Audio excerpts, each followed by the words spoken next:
정호영 보건복지부 장관 후보자가 지명된 지 43일 만인 어젯밤에 결국 자진 사퇴했습니다. 인사청문회 등을 통해 자신과 자녀들에 대한 의혹이 허위라는 게 밝혀졌지만 국민 눈높이에 부족했다는 지적을 겸허히 받아들인다고 밝혔습니다. 윤석열 대통령은 미국 주도로 출범한 인도 태평양 경제 프레임워크 IPEF에서 한국도 책임을 다하겠다고 강조했습니다. IPEF 참여는 우리나라의 국익에 부합하는 방향이라며 중국이 민감하게 받아들이는 건 합리적이지 않다고 밝혔습니다. 6일 지방선거 국회의원 보궐선거를 8일 앞두고 여야는 지지층 결집에 주력하고 있습니다. 격전지인 경기지사 선거에 나선 여야 후보는 상대 후보에게 제기되는 의혹을 부각하며 난타전을 벌였습니다. 정부가 분양가 상한제 개편 시기를 애초 알려진 올해 하반기에서 다음 달로 앞당기기로 했습니다. 임대차 3법을 시행한 지 2년이 다가오면서 하반기 전월세 시장 불안에 대비해 관련 대책도 함께 발표하기로 했습니다. 어제 저녁 20대 남성이 자신을 왜 안 만나주냐며 연인 사이였던 또래 여성을 살해했습니다. 경찰은 구체적인 범행 동기 등을 조사한 뒤 구속영장을 신청할 방침입니다. 최근 세계 곳곳에서 확산하고 있는 원숭이 도창은 유럽에서 열린 두 차례 대규모 광란의 파티에서 퍼진 것으로 보인다는 분석이 나왔습니다. 세계보건기구 WHO는 유럽과 북미에서 원숭이 도창 확산은 억제될 수 있다고 밝혔습니다.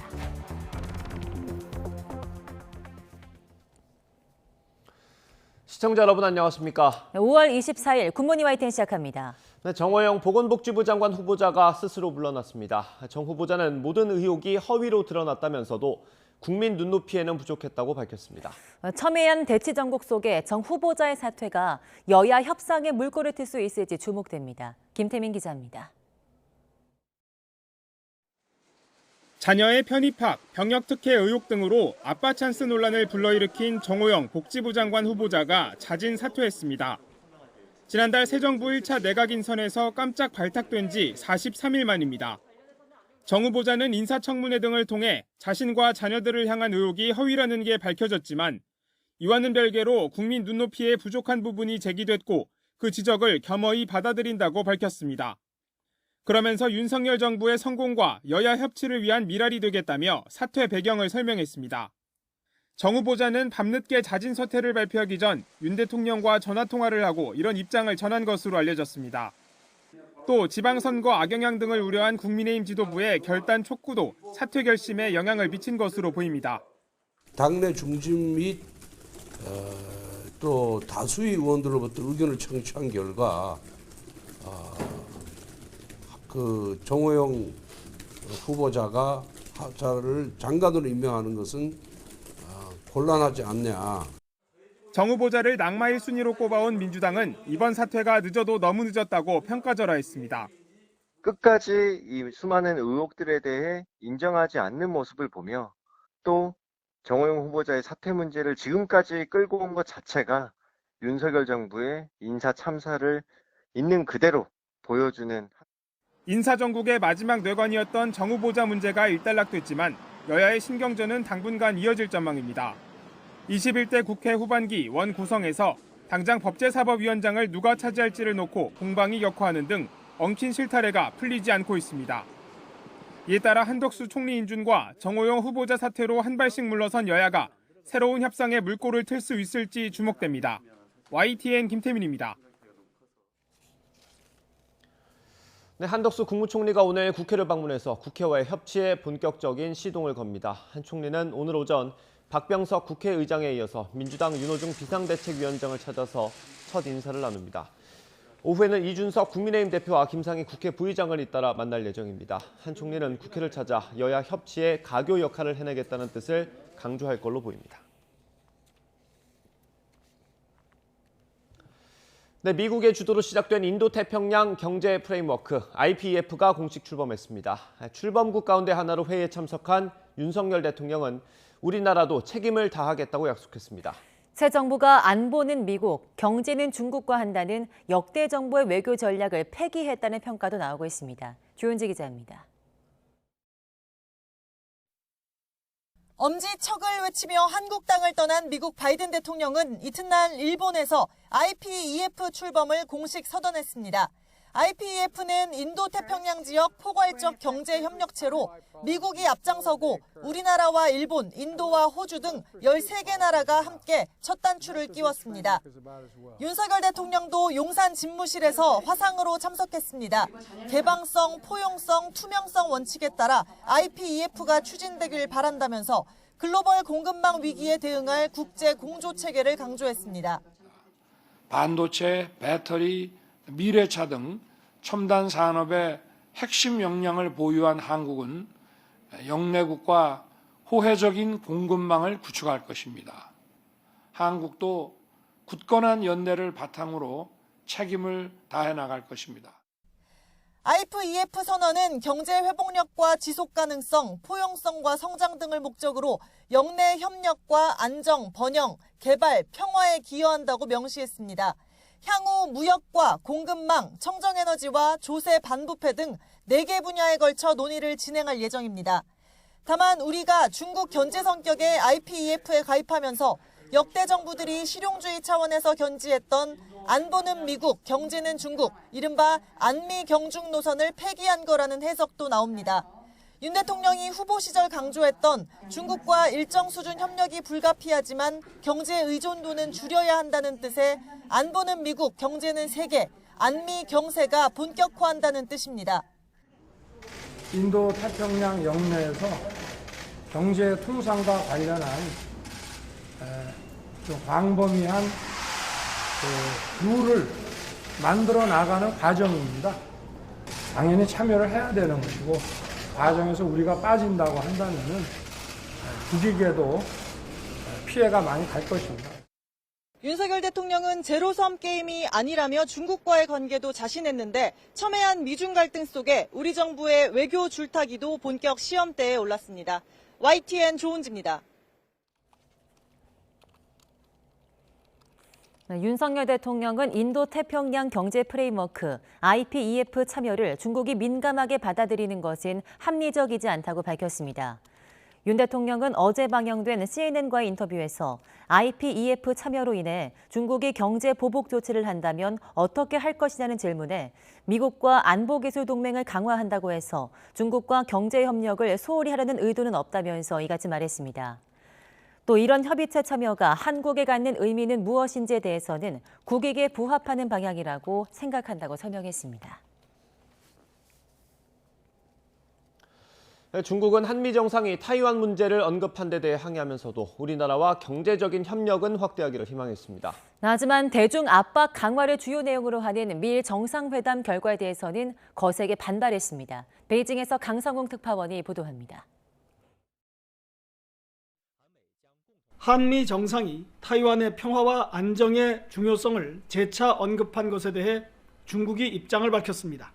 타이완이 중국의 영토이므로 내정 간섭은 허용할 수 없다며 우리 측에 항의를 했다는 겁니다. 向有关方面提出严正交涉。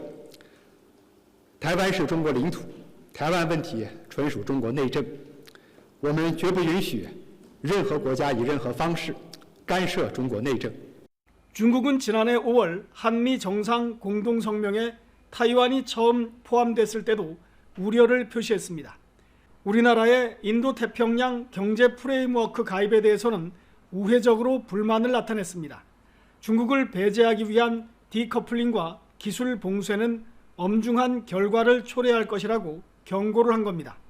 하지만 한중은 뗄 수 없는 협력 동반자라며 한국과의 협력 확대를 희망한다고 밝혔습니다.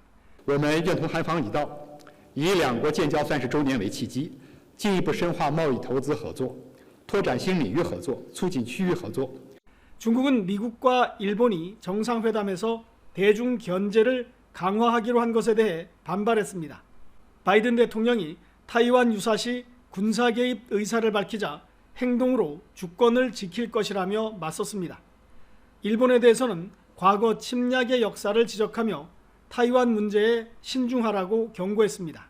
바이든 대통령의 아시아 방문을 계기로 대중 압박 수위가 한층 거세지면서 중국의 대응 수위도 높아지고 있습니다. 베이징에서 YTN 강성웅입니다.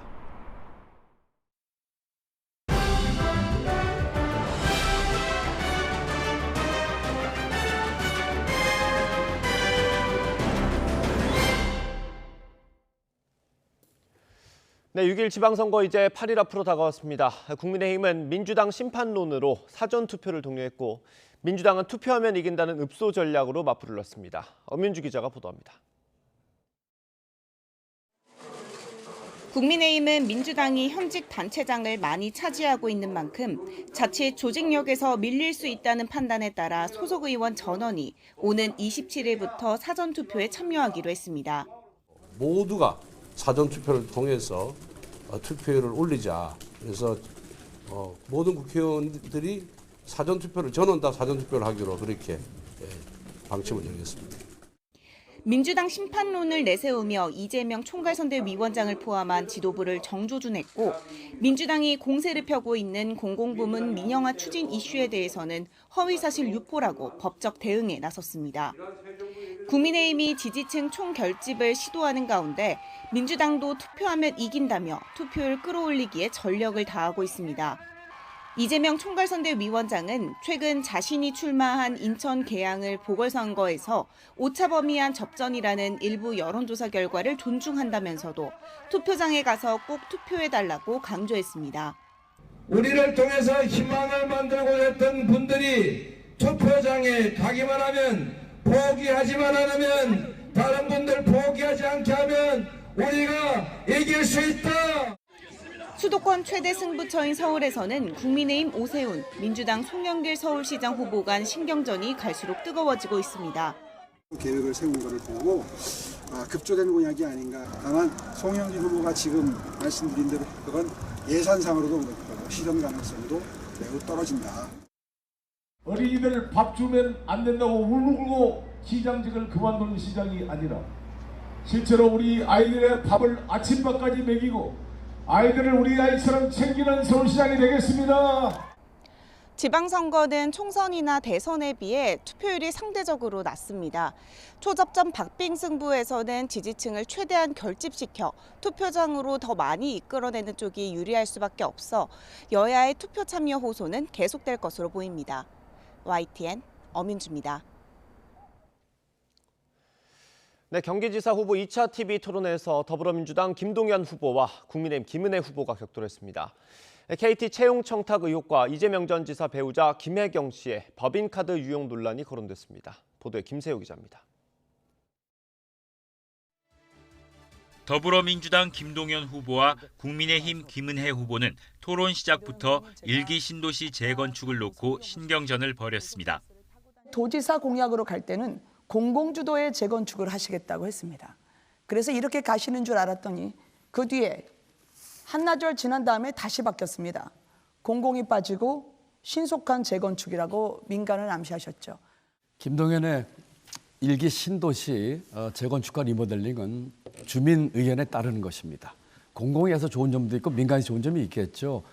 김동연 후보는 김은혜 후보의 KT 채용 청탁 의혹을 집중적으로 파고들었습니다. 검사가 공책 과정에 추천을 인하여 내에 있습니다. 시댁 쪽에서 책임다는 부탁을 받았습니다. 이런 이야기를 했습니다. 그러면서 1차에 합격을 했습니다. 만약에 그런 청탁이 있었다면 그 당시에 민주당 정권이었습니다. 그리고 저는 전 정부에 있던 사람이었고요. 아마 수사가 저를 가만 놔두지 않았을 겁니다.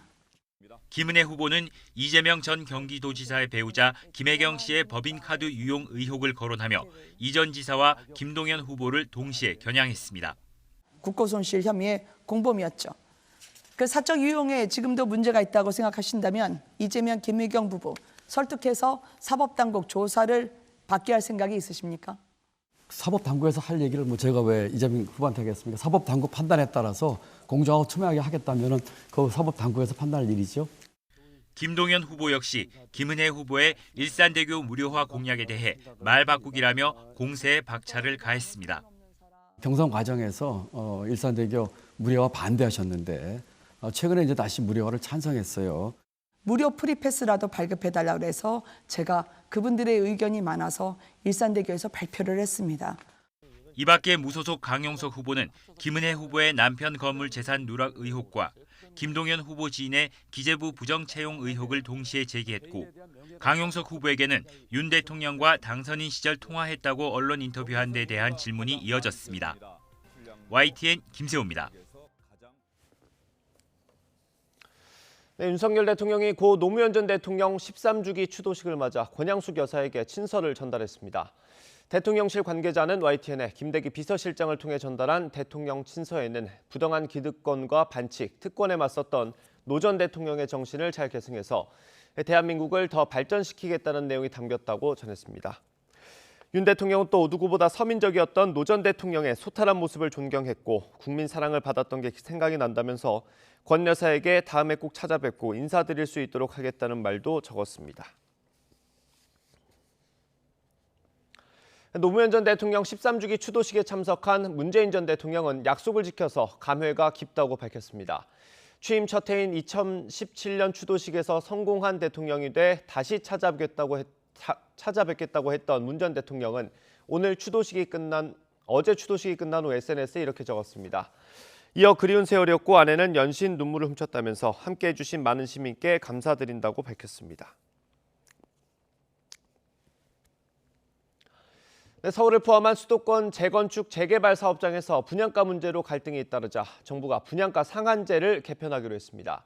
새 정부의 첫 부동산 정책인 셈인데 조합에 유리한 분양가 산정 방식을 추가해서 제도를 손볼 걸로 보입니다. 최기성 기자의 보도입니다. 서울 서초구 신반포 15차 재건축 현장입니다. 조합은 올해 예정했던 일반 분양 시기를 내년으로 미뤘습니다. 분양가 상한제가 완화되기를 기다려 조금이라도 원하는 가격을 받겠다는 겁니다. 시장 기능에 맡겨야 될 걸 정부가 자꾸 통제하려고 드니까 엇박자가 나는 거고, 이 택지비가 왜 올랐느냐 하는 걸 따져야지 자꾸 집값만 가지고 논의하니까 이게 뿌리를 찾지 않고. 실제로 지난해 6월 청약한 주변 아파트는 상한제를 적용받아 분양가가 3.3제곱미터에 평균 5,600만 원대에 책정됐는데 주변 시세는 1억 원 이상이라 해당 조합원들의 불만이 큽니다. 조합 입장에선 분양가가 낮으면 분담금은 늘고 수익금은 줄어들기 때문입니다. 분양가를 더 높게 책정받기 위해 제도가 바뀌길 기다리겠다는 사업장을 곳곳에서 쉽게 찾아볼 수 있습니다. 서울 송파구 문정동 일대 재건축과 잠실 진주아파트 재건축, 동대문구 이문일 구역 재개발, 경기 광명시 광명 2구역 재개발 모두 일정을 미루고 있습니다. 현장 분위기를 감지한 국토교통부도 분양가 때문에 공급 물량이 제때 풀리지 않는 사태를 방지하기 위해 제도 손질에 나섰습니다. 전면 폐지하면 집값 급등 같은 현상을 유발할 수도 있는 만큼 미세 조정을 통해 상한제를 현실화하겠다는 겁니다.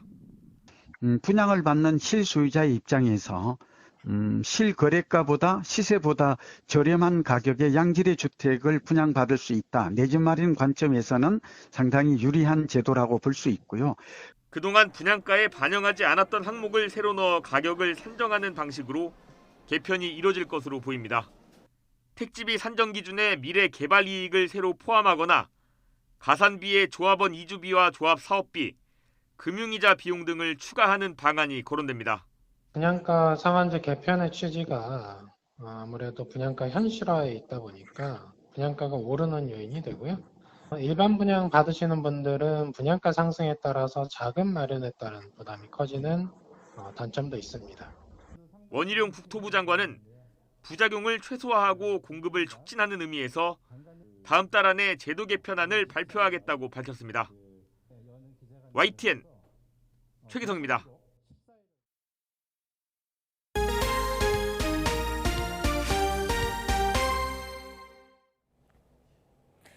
원숭이 도창의 확산 원인으로 유럽에서 있었던 두 차례 대규모 파티가 지목됐습니다. WHO는 유럽과 북미에서 원숭이 도창 확산은 억제될 수 있다고 자신했습니다. 이종수 기자입니다.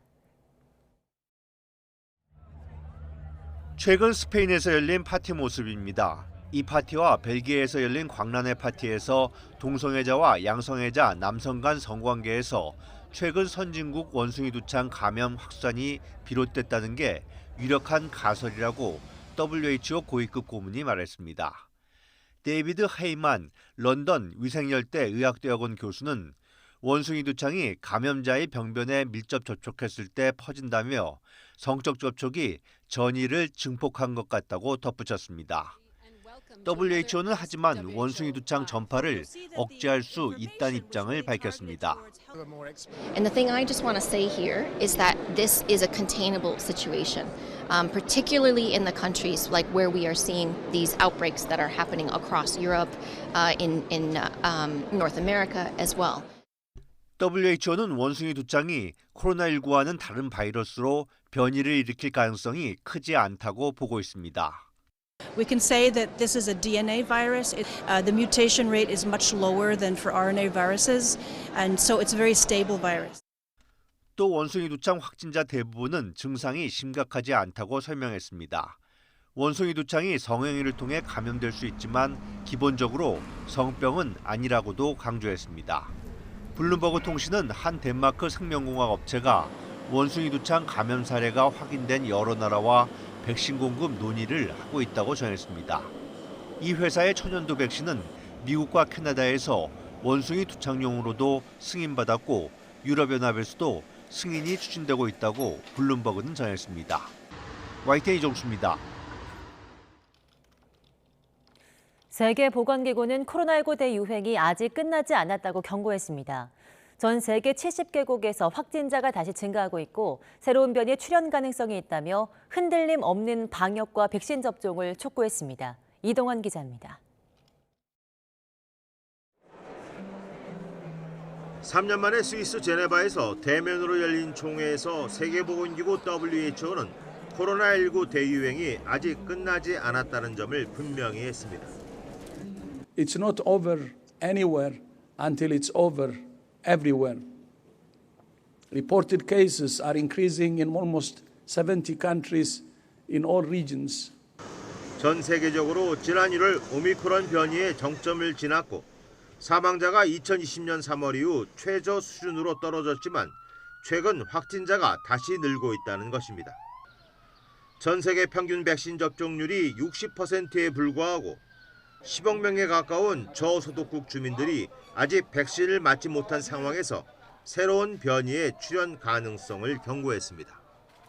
This virus has surprised us at every turn. A storm that has torn through communities again and again, and we still can't predict its path or its intensity. 특히 확진자 증가에도 코로나19 검사를 거부하는 사례가 늘고 있는 것에 대해서는 코로나19 바이러스의 진화와 변이를 제때 파악하지 못할 수 있다며 우려했습니다. WHO는 지금까지 코로나19로 인한 사망자가 600만 명 이상으로 보고됐지만 실제로는 1,500만 명 이상이 숨졌을 것으로 본다고 밝혔습니다. WHO는 백신 접종률이 낮은 아프리카의 치명률이 다시 높아지고 있다는 점에 우려를 표명하며 흔들림 없는 방역 대책과 모든 나라가 70% 접종률을 달성하는 백신 접종 대책을 촉구했습니다. YTN 이동원입니다. 네, 코로나19 유행이 감소세를 이어가는 가운데 어젯밤 9시까지 전국에서 25,432명의 신규 확진자가 발생했습니다. 그제 같은 시간대에 비해서 15,776명 증가한 것으로 주말 영향이 줄어들어서 다시 2만 명대로 늘었습니다. 어제 신규 확진자는 수도권에서 11,123명으로 43.7%, 비수도권에서는 14,309명의 확진자가 발생해 56.3%를 차지했습니다. 이런 추세로 볼 때 오늘 발표될 신규 확진자 수는 2만 명 중후반대를 기록할 것으로 예상됩니다. 어제 저녁 인천에서 또래 여성을 흉기로 살해한 20대 남성이 경찰에 붙잡혔습니다. 연인 관계였던 것으로 추정되는데 경찰이 범행 동기를 조사하고 있습니다. 김철희 기자입니다. 인천 남동구 다세대 주택 계단 주변으로 경찰 통제선이 둘러 있습니다. 통제선으로 둘러싸인 대문은 굳게 닫혔습니다. 어제 오후 6시쯤 수상한 사람이 있다는 112 신고를 받고 출동한 경찰이 방 안에 피를 흘리며 쓰러져 있는 20대 여성을 발견했습니다.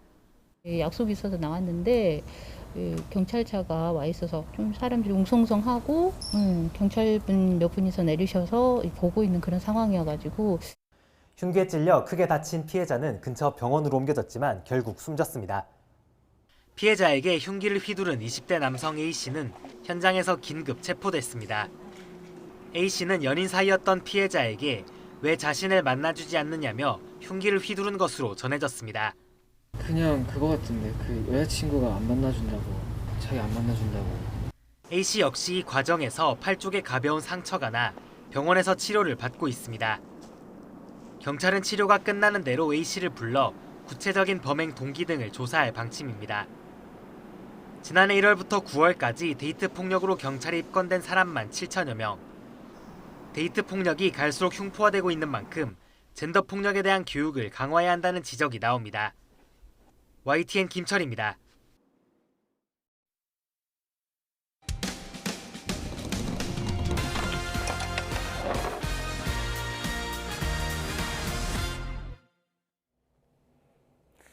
돌을 간 넘긴 아기가 식당에서 부모와 밥을 먹다가 조현병 환자의 묻지마 폭행에 뇌진탕을 입었습니다.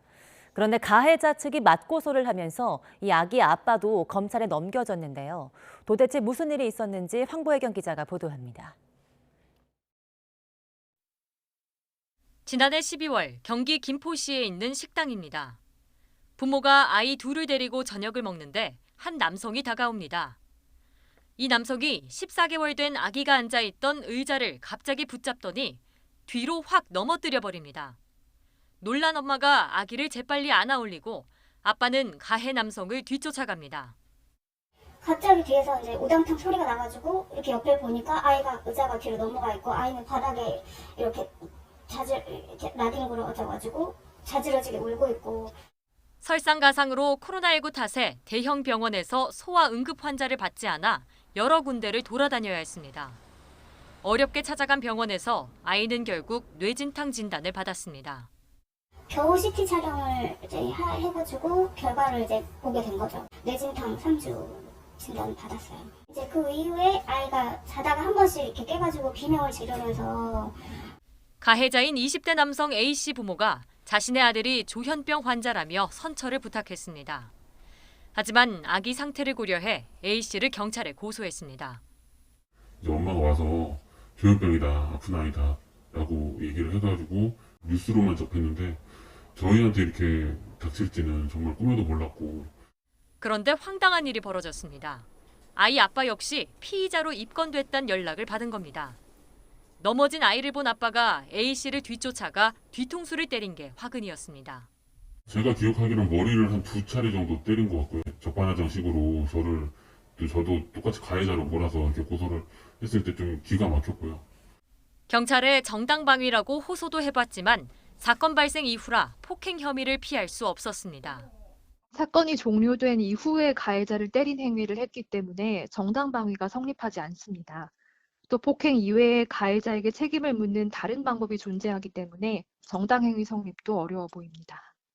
A씨 부모는 당시 A씨가 조현병과 양극성 장애로 치료를 받다가 퇴원한 지 얼마 안 된 상황이었다고 말했습니다. 그러면서 A씨 역시 아이 아빠의 폭행으로 상태가 악화해 경찰에 고발하게 됐다고 밝혔습니다. 결국 아이 아빠는 검찰에 송치됐고 직장 징계위원회에도 회부될 처지에 놓였습니다. 어느 아빠가 가만히 있을 수 있겠어요. 제가 이성을 잃고 그렇게 했는데 그것 때문에 저희 딸이 피해가 좀 미치는 것 같아서 좀 자책감이 듭니다.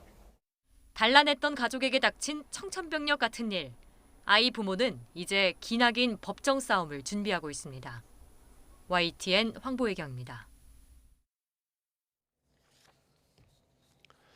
네, 미국 정부가 우크라이나 수도 키이우 주재 미국 대사관 방어를 위해서 특수부대를 파견하는 방안을 검토 중이라고 월스트리트 저널이 보도했습니다.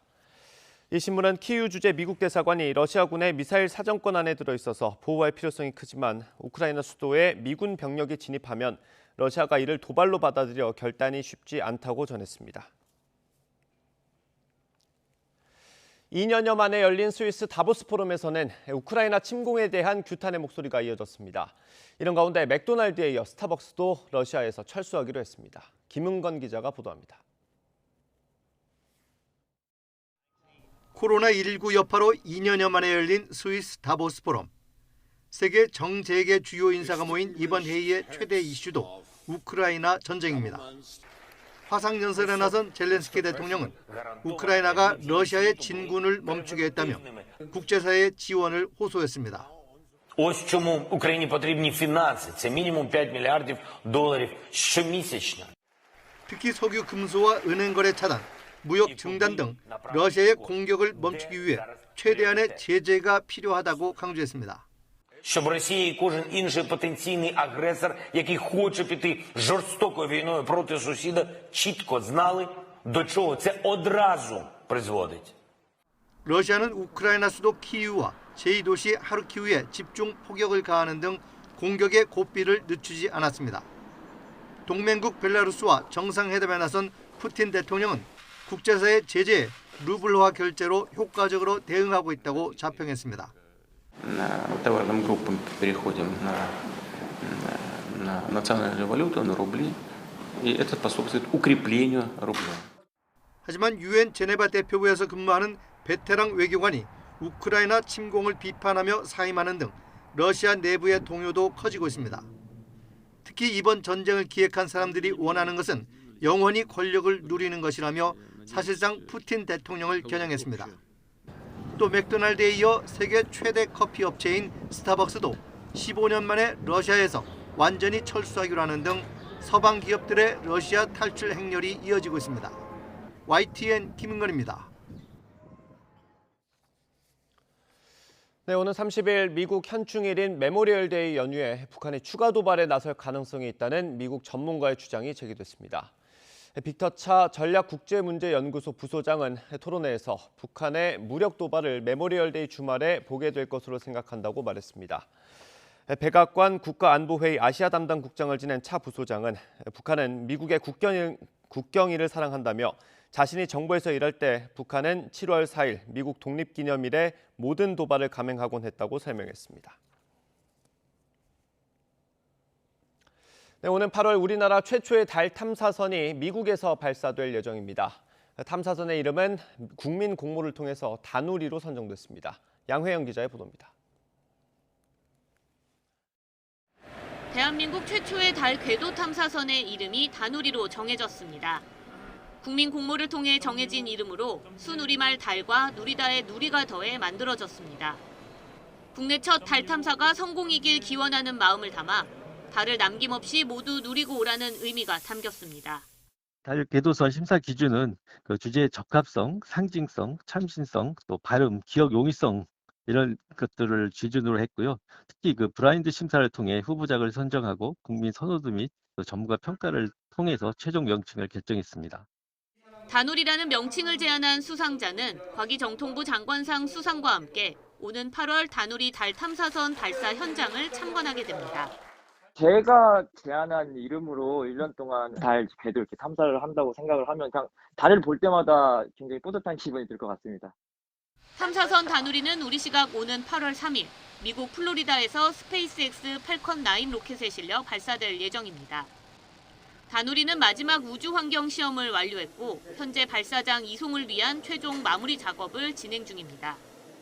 발사 후에는 넉 달 반 동안의 비행으로 오는 12월 달 상공 100km 원 궤도에 진입해 1년 동안 과학 임무를 수행할 계획입니다. 다누리 달 탐사선에 실린 탑재체는 총 6개. 그중 나사 탑재체는 유인 달 착륙 계획인 아르테미스 사전 임무로 달의 음영 지역을 탐사하게 됩니다. 또 국내 기술로 개발된 5개 탑재체는 달 정밀 지도 제작, 우주 인터넷 기술 검증 등의 임무를 수행하게 됩니다. YTN 사이언스 양회영입니다. 윤석열 대통령 취임과 함께 청와대도 74년 만에 개방됐죠. 벌써 40만 명 가까이 다녀갔는데 청와대 시설물 내부도 어제부터 일부 공개됐습니다. 먼저 대국민 소통을 담당하던 춘추관과 국빈을 맞이하던 영빈관 등이 처음 시민들에게 문을 열었습니다. 윤성훈 기자가 보도합니다. 청와대 로고를 배경으로 단상에 선 여성의 표정이 대변인처럼 진지합니다. 단상 옆으로 길게 늘어선 대기 행렬은 현직 기자들의 취재 열기를 방불케 합니다.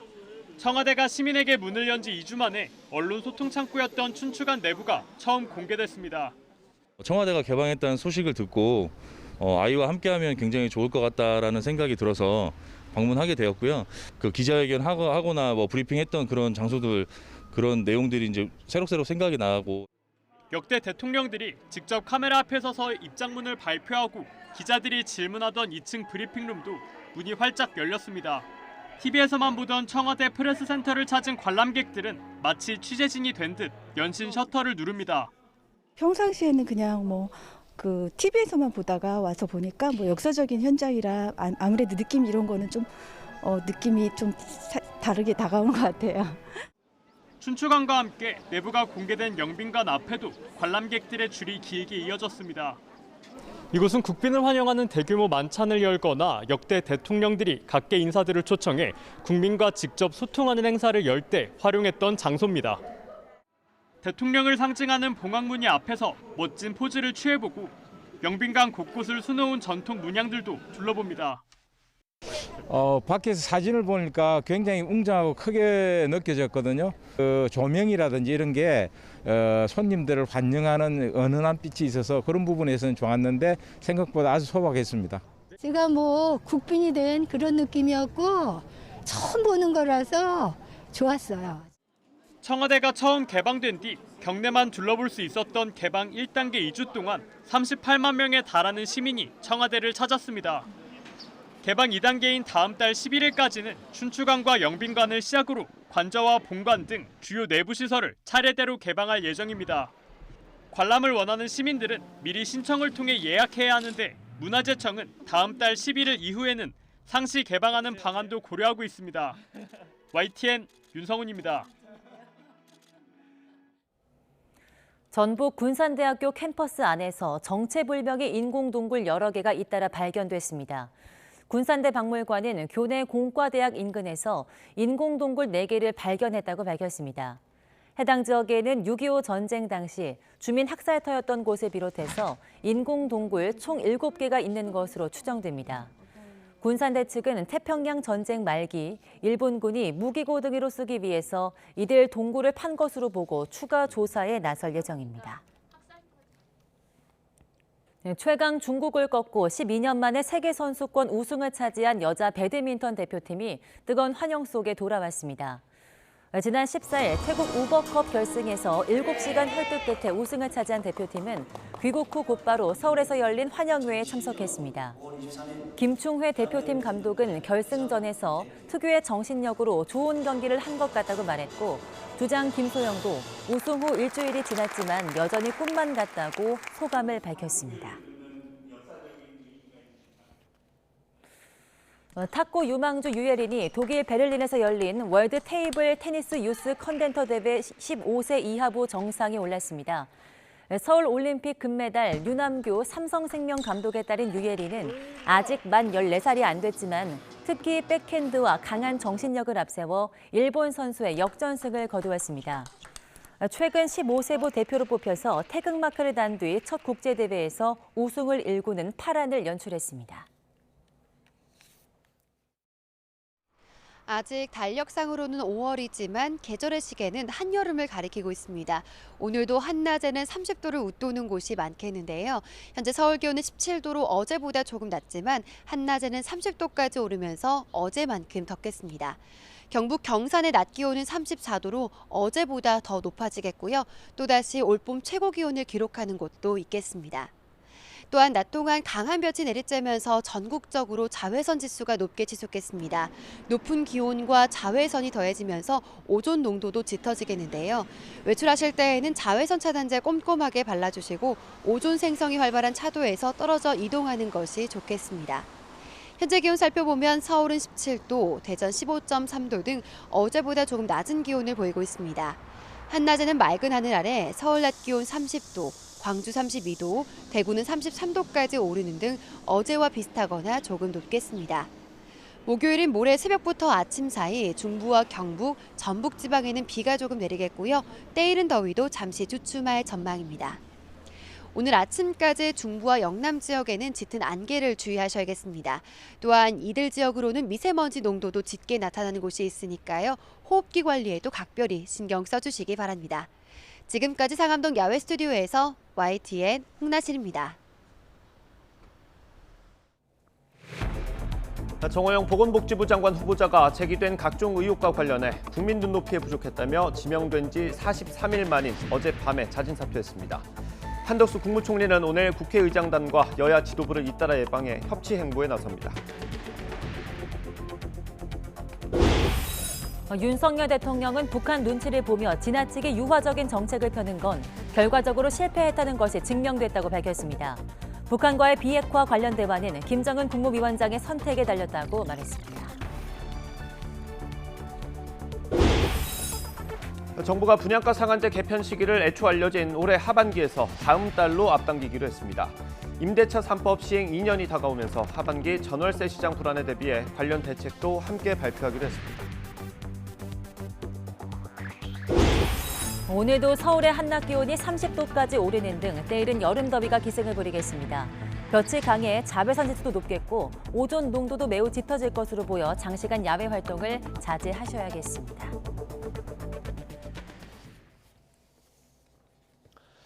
정호영 보건복지부 장관 후보자가 지명된 지 43일 만에 자진 사퇴했습니다. 정 후보자는 복지부 출입기자단에 보낸 입장문을 통해 인사청문회 등을 통해 자신과 자녀를 둘러싼 각종 의혹이 해소됐지만 사실과는 별개로 국민 눈높이에 부족했고 그런 지적을 겸허하게 받아들인다고 밝혔습니다. 그러면서 윤석열 정부의 성공과 여야 협치를 위해 장관 후보직을 사퇴하고자 한다고 덧붙였습니다.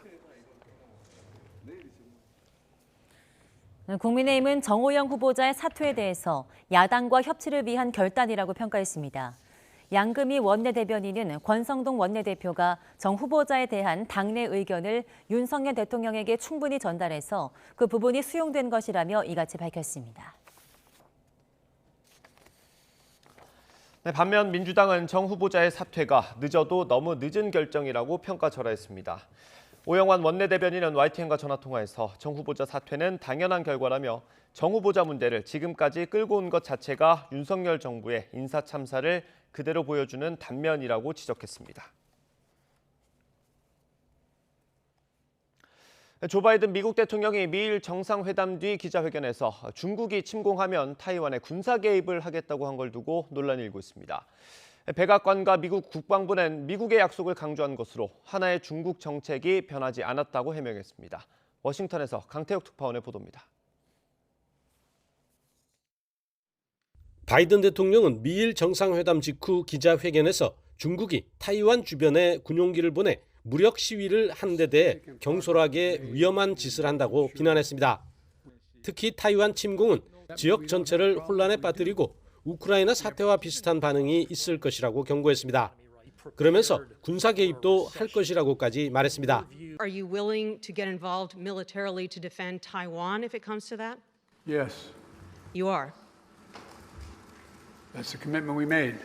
백악관은 바이든 대통령이 하나의 중국 정책과 타이완의 평화와 안정성에 대한 약속을 재확인한 것이라고 즉각 해명했습니다.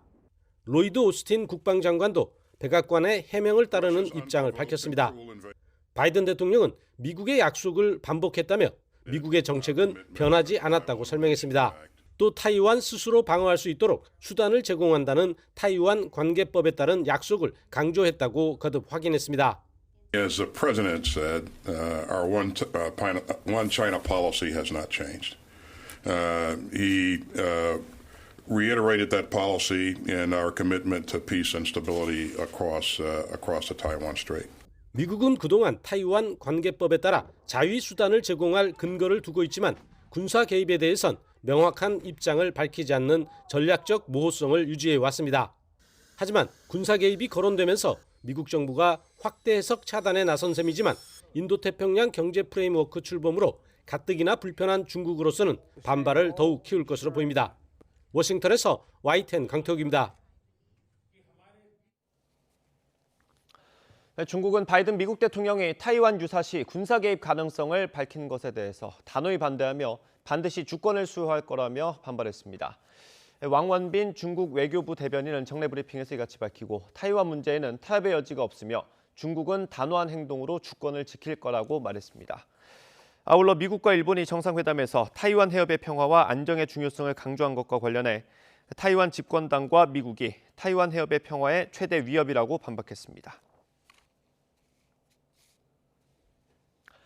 네, 윤석열 대통령은 인도태평양 경제 프레임워크 IPEF 출범 회의에서 영내 국가의 공동 번영을 위한 자리라며 우리나라도 책임을 다하겠다고 밝혔습니다.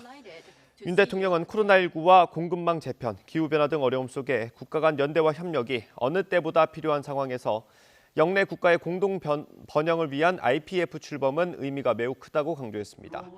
또 빠른 발전을 이뤄낸 한국은 IPEF가 포괄하는 모든 분야에서 경험을 나누고 협력할 거라면서 공급망 강화와 디지털 전환, 청정에너지, 탈탄소 분야에서 협력 방안을 제시하고자 한다고 강조했습니다.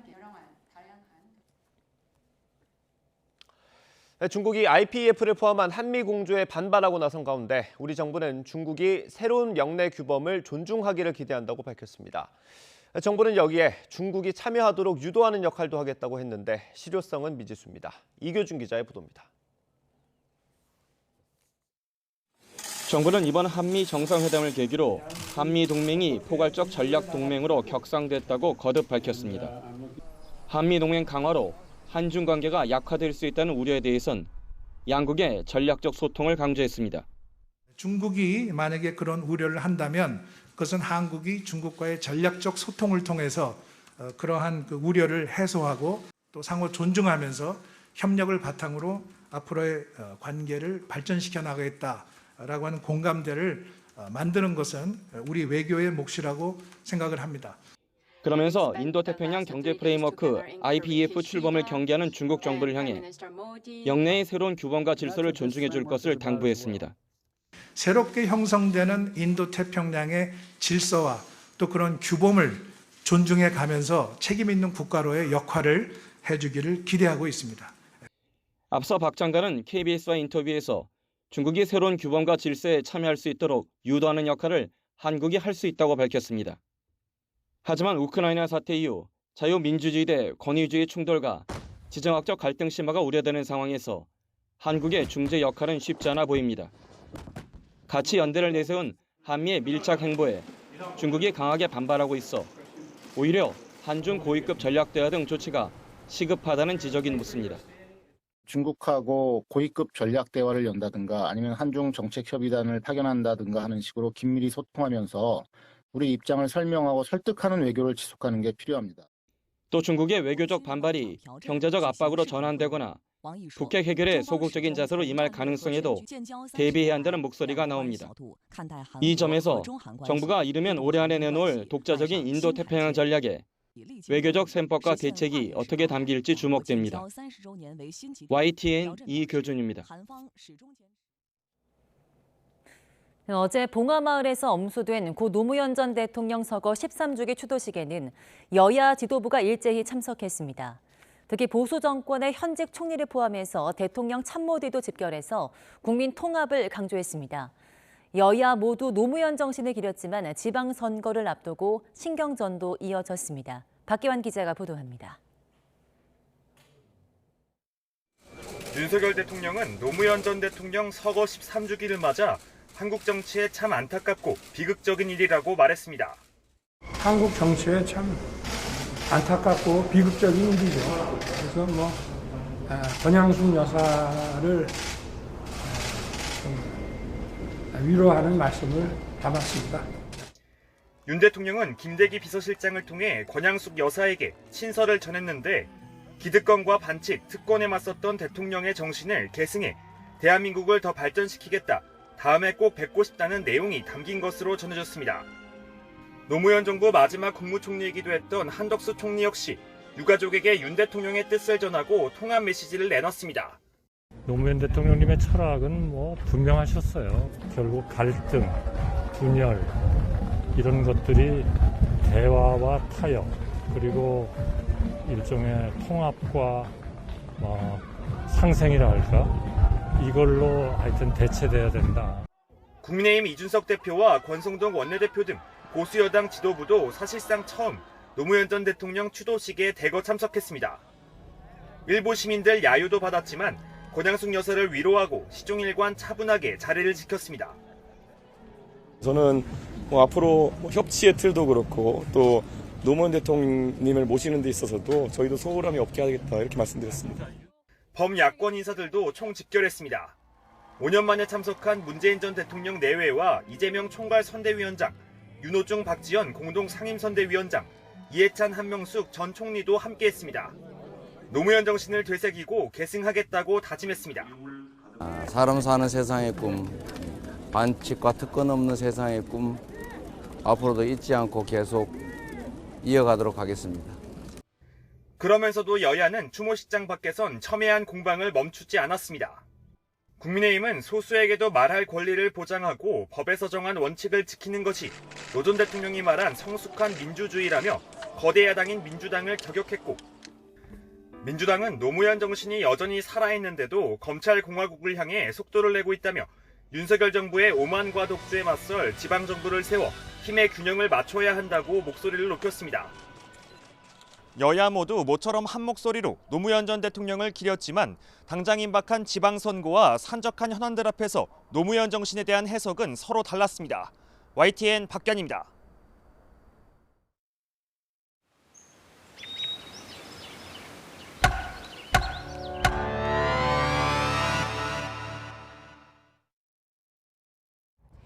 YTN은 지방선거를 앞두고 지방의회 징계 내역을 전수조사해 연속 보도하고 있습니다.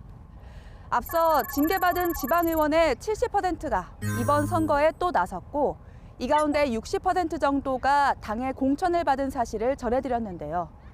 징계 이유를 들여다보니 지방의회가 지방정부를 제대로 감시할 수는 있는 건지 의문이 들었습니다. 새 농수로가 들어서기 3년 전인 지난 2017년, 이곳에선 군청 발주로 농수로 신설 사업이 진행됐습니다. 건설업 하는 군의원이 다른 사람 명의로 자신의 지역군의 공사 6건을 모두 수주했습니다. 현행법을 위반한 차명수주 사실이 적발돼 1심에서 벌금형을 받았고, 군의회 윤리위원회에서는 25일 출석 정지 징계를 받았습니다. 제가 똑똑하다고 하지는 않습니다.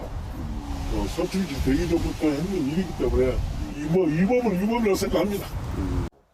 김 의원은 이번 6일 지방선거에 무소속으로 출마해 사선에 도전합니다.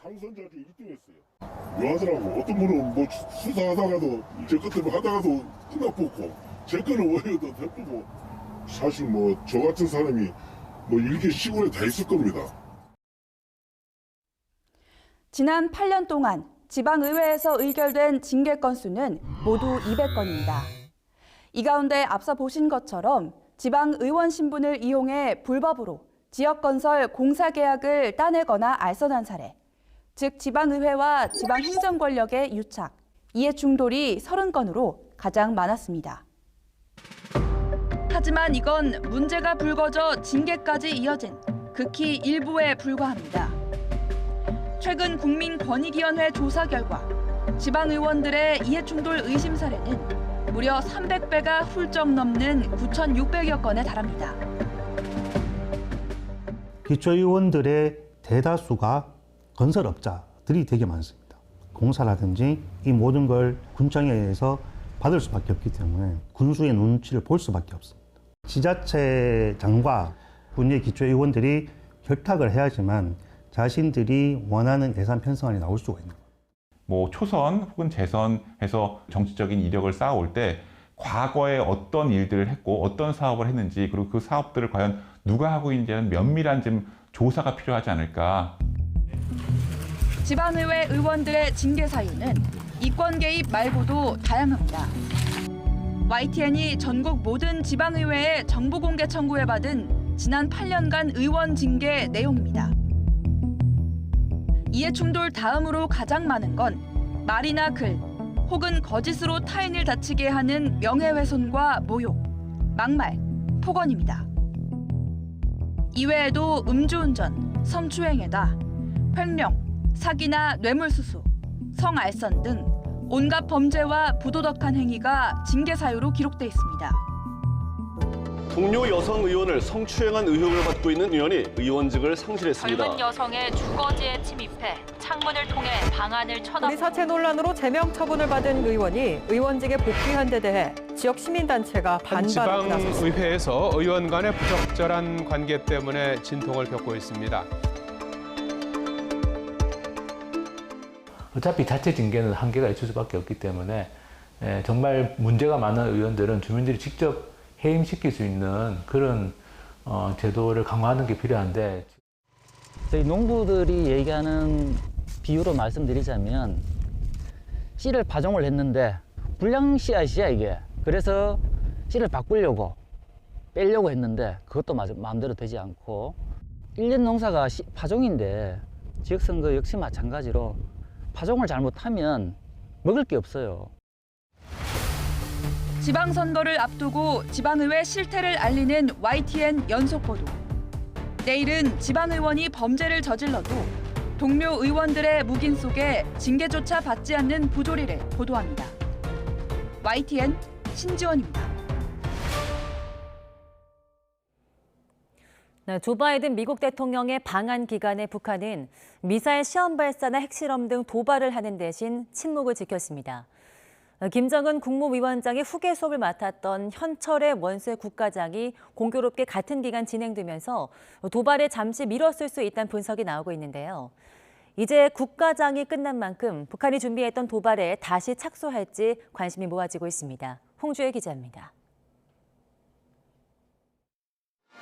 지난 20일부터 2박 3일간 이어진 바이든 미국 대통령의 방한. 이 시점에 맞춰 대륙간 탄도미사일 ICBM 시험 발사나 7차 핵실험 등을 감행할 거란 관측을 깨고 북한은 침묵을 지켰습니다. 같은 기간 북한에선 지난 19일 숨진 현철의 원수의 국가장이 진행됐습니다. 현철에는 북한 군부의 핵심 인물로 김정은 국무위원장의 후계자 교육을 담당하기도 했습니다. 때문에 김 위원장은 국가장의위원장을 맡아 연결식에선 직접 운구에 나서는 등 극진한 예우를 표시했습니다. 가장 존경하던 혁명 선배이며 우리 군의 원로였던 견실한 혁명가를 잃은 크나큰 상실의 아픔을 금치 못하시며 고인의 용구를 메고 발인하셨습니다. 어머니인 고용희의 우상화 작업에도 깊게 관여한 것으로 알려진 현철의 사망은 김 위원장이 무력 행동을 잠시 미루는데 영향을 줬을 수 있다는 해석이 나옵니다. 현철애가 김정일과 고용희에게 보인 충성심 그리고 3대 세습을 뒷받침했다라는 거, 이것을 김정은이 높게 평가하고 있는 것 같습니다. 이런 가운데 북한은 코로나19 관련 발열 환자가 감소 추세에 접어들었다고 연일 선전하고 있습니다. 아무리 전파력이 강한 비루스라고 할지라도 지역 간, 사람 간 전파 공간을 철저히 차단하면 전염병이 확산을 막고 효율적으로 통제 관리할 수 있다는 것을 보여주고 있습니다. 국장도 끝났고 코로나19 확산도 어느 정도 통제했다고 자평하는 만큼 북한이 그간 준비해온 도발을 곧 실행에 옮길 거란 전망에 무게가 실립니다. 아울러 한미 정상회담 공동 성명에서 발표된 대북 확장 억제 강화 방안을 담화 등을 통해 강도 높게 비판할 가능성도 큽니다. YTN 홍주혜입니다. 윤석열 대통령은 북한 눈치 보며 지나치게 유화적인 정책을 펴는 건 결과적으로 실패했다는 것이 증명됐다고 밝혔습니다. 윤 대통령은 어제 방송된 CNN과의 인터뷰에서 북한의 ICBM 발사 준비와 핵실험 징후 등 한반도 긴장 상황이 2017년으로 돌아가는 것 아니냐는 우려에 대해서 일시적으로 도발과 대결을 피하는 정책을 펴선 안 된다며 이같이 말했습니다. 북한이 7차 핵실험을 할 경우를 묻는 말에는 현 정부의 대처는 이전 정부와 다를 거라며 어떤 위협에도 강력하고 단호하게 대처해 도발을 저지할 것이라고 강조했습니다. 또 비핵화 관련 대화에 대해서는 선택은 김정은 위원장에게 달렸다고 답했습니다. 네, 한미 정상이 이번 정상회담에서 논의 개시를 약속한 국방 상호 조달 협정 RDP는 방산 분야의 FTA로 불립니다. 미국이 빗장을 여는 만큼 우리도 시장을 열어야 돼서 기대와 우려가 교차하고 있는데요. 이종섭 국방부 장관은 최우선 고려 사항은 국익이라고 강조했습니다. 한연희 기자입니다. 올해 초 UAE와 이집트에 잇따라 수출 승전보를 올린 K방산. 수출 대상국을 늘려온 K방산이 세계 최대 시장인 미국의 빗장을 열 준비에 돌입합니다. 아울러 양국은 미래 먹거리로 부상 중인 방산 분야의 FTA라 할 수 있는 국방 상호 조달 협의를 개시하기로 하였습니다. 국방 상호 조달 협정 RDP는 미 국방부가 동맹국이나 우방국과 체결하는 양해각서로 국방 분야의 FTA라고 불립니다. 미국은 무기 수출 희망업체가 전체 원가의 55% 이상을 미국산 부품비로 채우게 하는 미국산 우선 구매 제도를 적용해 55%를 넘지 않으면 수출 원가의 50%가량 할증을 부과하고 있습니다. RDP를 체결하면 이 할증을 피해 가격 경쟁력을 높일 수 있다는 겁니다. 하지만 국내에 도입되는 무기체계 대부분이 미국산이고 세계 최고의 기술력을 자랑하는 미국 방산업체의 시장을 개방하면 국내 중소방산업계가 피해를 입을 수 있다는 우려도 제기됩니다. 이와 관련해 이종석 국방부 장관은 무역 부문 FTA도 반대가 많았지만 훨씬 큰 이익이 있었다며 RDP 역시 대기업과 중소기업의 의견 역량과 더불어 국익에 도움이 되는지를 제일 우선적으로 고려할 것이라고 강조했습니다.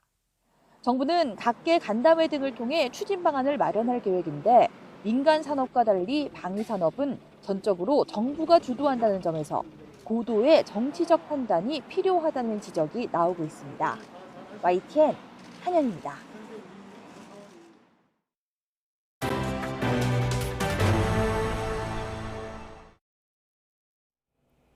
네, 원희룡 국토교통부 장관은 새 정부 첫 부동산 정책으로 분양가 상한제 개편안을 다음 달 안에 발표하겠다고 밝혔습니다. 제도 개선 수위와 관련해선 분양가 상한제 폐지 등 대폭 수정이 아닌 이주비, 원자재값 상승분 반영 등 미세 조정에 무게중심을 뒀습니다. 또 임대차 3법 시행 2년이 다가오면서 임대차 시장이 불안해질 수 있다는 우려에 대응할 계획이라며 다음 달 관련 대책을 발표하겠다고 말했습니다. 그러면서 여소야대 상황에서 일방적으로 임대차 3법을 고치기 어려운 만큼 장기적으로 근본적인 대책을 마련하고 당면한 단기 대책을 나눠서 접근하겠다고 덧붙였습니다. 네, 오늘 새벽 경기도 화성에 있는 한 다세대 주택에서 불이 나 70대 남성이 다쳤습니다. 네, 포항과 대구에서도 화재가 잇따랐습니다. 임성재 기자입니다. 소방대원들이 연기가 뿜어져 나오는 건물을 향해 연신 물을 뿌립니다. 경기도 화성시 동아리의 4층짜리 다세대 주택 2층에서 불이 난 건 오늘 새벽 2시 반쯤. 불은 40여 분 만에 꺼졌지만 주민 10여 명이 한때 대피했고 70대 남성은 1도 화상을 입어 병원에서 치료를 받고 있습니다. 앞서 0시 20분쯤엔 경북 포항시 북구 한 야산에서 불이 났습니다. 불이 난 야산 인근에 300병상 규모의 요양병원이 있었지만 다행히 초기에 진화돼 임야 0.02헥타르만 소실됐습니다. 앞서 어젯밤 9시 반쯤 대구 남산동에 있는 식당에서 불이 나 30분 만에 진화됐고 경기도 동두천의 한 배관 창고에서 난 불을 끄기 위해 관내 소방 인력이 모두 동원되는 대응 1단계가 발령되기도 했습니다. YTN 임성재입니다. 네, 한 대학 캠퍼스에서 정체불명의 인공 동굴 여러 개가 잇따라 발견됐습니다. 일제강점기 일본군이 무기고로 썼던 것으로 추정되는데 보존 상태가 좋아서 연구 가치가 클 거란 전망이 나옵니다. 김민성 기자입니다.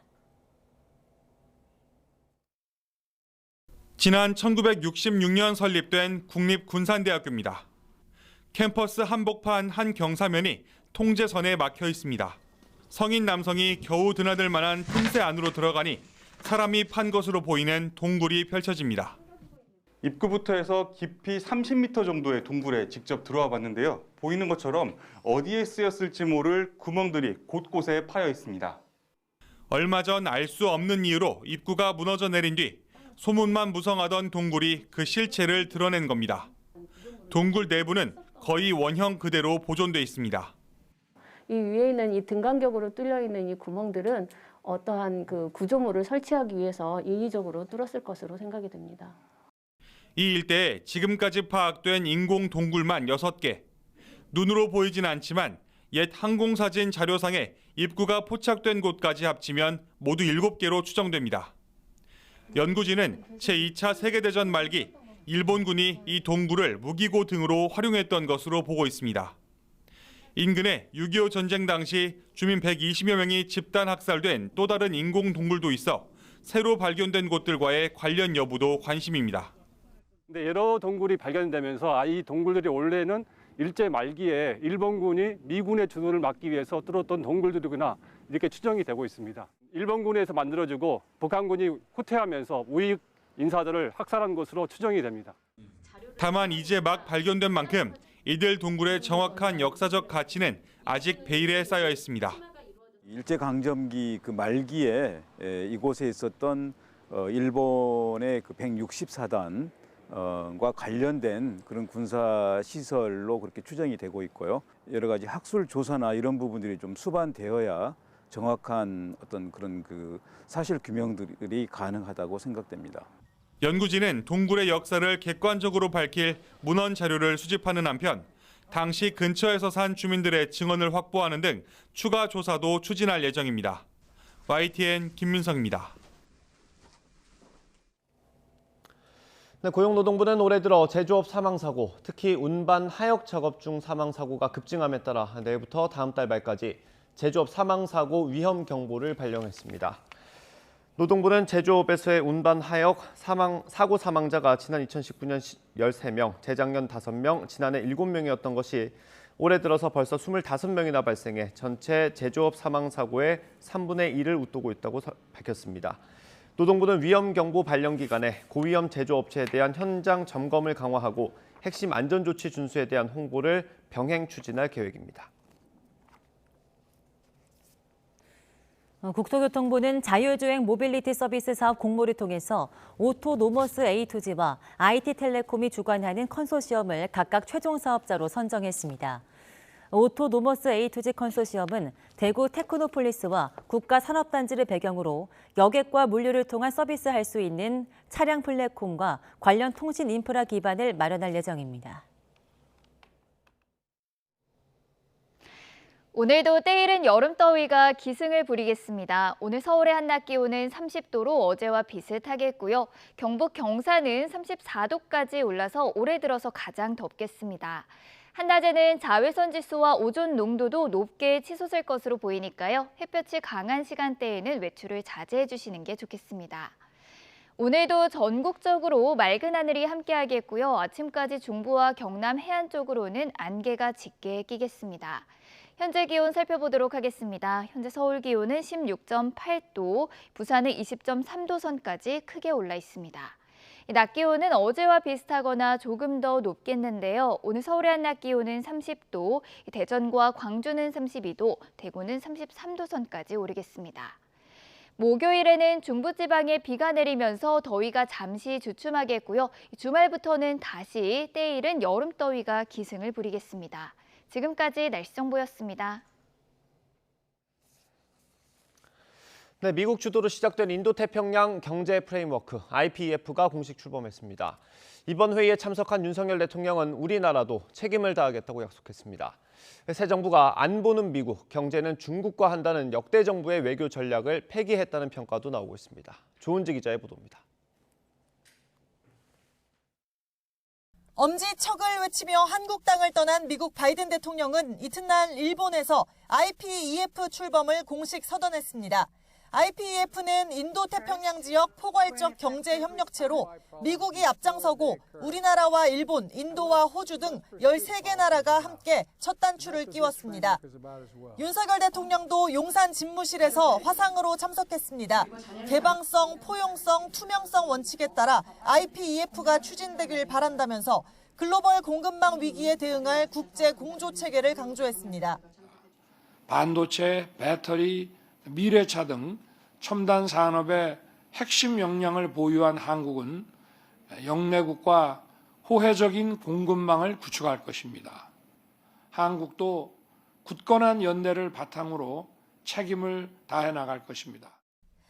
IPEF 선언은 경제 회복력과 지속 가능성, 포용성과 성장 등을 목적으로 영내 협력과 안정, 번영, 개발, 평화에 기여한다고 명시했습니다. 향후 무역과 공급망, 청정에너지와 조세 반부패 등 4개 분야에 걸쳐 논의를 진행할 예정입니다. 다만 우리가 중국 견제 성격의 IPEF에 가입하면서 역대 정부들이 실용주의 차원에서 견지했던 안 보는 미국, 경제는 중국, 이른바 안미 경중 노선을 폐기한 거라는 해석도 나옵니다. 윤 대통령이 후보 시절 강조했던 중국과 일정 수준 협력이 불가피하지만 경제 의존도는 줄여야 한다는 뜻의 안 보는 미국, 경제는 세계, 안미 경세가 본격화한다는 뜻입니다. 인도 태평양 영내에서 경제 통상과 관련한 좀 광범위한 룰을 만들어 나가는 과정입니다. 당연히 참여를 해야 되는 것이고 과정에서 우리가 빠진다고 한다면은 국익에도 피해가 많이 갈 것입니다. 윤석열 대통령은 제로섬 게임이 아니라며 중국과의 관계도 자신했는데 첨예한 미중 갈등 속에 우리 정부의 외교 줄타기도 본격 시험대에 올랐습니다. YTN 조은지입니다. 조 바이든 미국 대통령은 중국이 타이완을 침공할 경우 군사 개입에 나서겠다는 뜻을 분명히 했습니다. 바이든 대통령은 도쿄에서 열린 미일 정상회담을 마친 뒤 공동 기자회견에서 타이완을 방어하기 위해 군사 개입을 할 거냐는 기자 질문에 그것이 우리의 약속이라고 대답했습니다. 이어 중국이 경솔하게 타이완에 무력을 사용할 수 없도록 일본 등 다른 나라와 함께 대응할 거라고 강조했습니다. 로이드 오스틴 미국 국방장관은 바이든 대통령의 발언을 공개적으로 진화하고 나섰습니다. 오스틴 장관은 현지 시각 23일 국방부에서 우크라이나 지원국 국방협의체 회의를 마친 뒤 가진 브리핑에서 관련 질문에 대통령이 말한 것처럼 미국의 하나의 중국 정책은 변하지 않았다고 답했습니다. 오스틴 장관은 대통령은 스스로 방어할 수 있도록 수단을 제공한다는 타이완 관계법에 따른 우리의 약속을 강조했다며 우리 정책은 변하지 않았다고 설명했습니다. 국민의힘 지도부가 재개발을 추진하고 있는 수도권 지역을 찾아 1기 신도시 등 재정비 사업 지원 정책을 발표합니다. 이준석 대표와 성일종 정책위 의장은 오늘 오전 경기도 군포에 있는 재개발 추진 아파트와 금정역 원도심 재개발 추진 지역을 잇따라 찾습니다. 이 대표 등은 이 자리에서 당이 이번 지방선거에서 공약으로 내세우고 있는 1기 신도시 재정비 사업 신속 추진과 같은 정책을 설명할 예정입니다. 더불어민주당은 오늘 당내 경선을 열고 차기 국회의장과 부의장 후보를 선출합니다. 민주당은 오늘 오전 10시 21대 국회 후반기 국회의장단 후보 선출을 위한 의원총회를 엽니다. 새 의장 후보로는 5선 김진표, 이상민, 조정식 의원과 4선 우상호 의원이 등록했고 부의장은 5선 변재일 의원, 4선 김영주 의원이 후보로 나섰습니다. 경기도지사 후보 2차 TV토론회에서 국민의힘 김은혜, 더불어민주당 김동연 후보가 거센 공방을 이어갔습니다. 김은혜 후보는 김동연 후보를 향해서 경기도지사 공약에서는 공공주도 재건축을 약속했다가 한나절 지나 공공이 빠지고 신속한 재건축으로 바뀌었다고 지적했습니다. 이어 김동연 후보는 자신의 1기 신도시 재건축과 리모델링은 주민 의견을 따르는 것이라며 공공과 민간의 장점이 있는 만큼 특별법 통과를 통해서 과정과 절차에서 주민 의견을 수렴하겠다고 말했습니다. 이어 김은혜 후보의 KT 전무 시절 신입사원 공채 부정 청탁 의혹을 거듭 제기하면서 관훈클럽에서 해명한 내용이 거짓이라고 주장했습니다.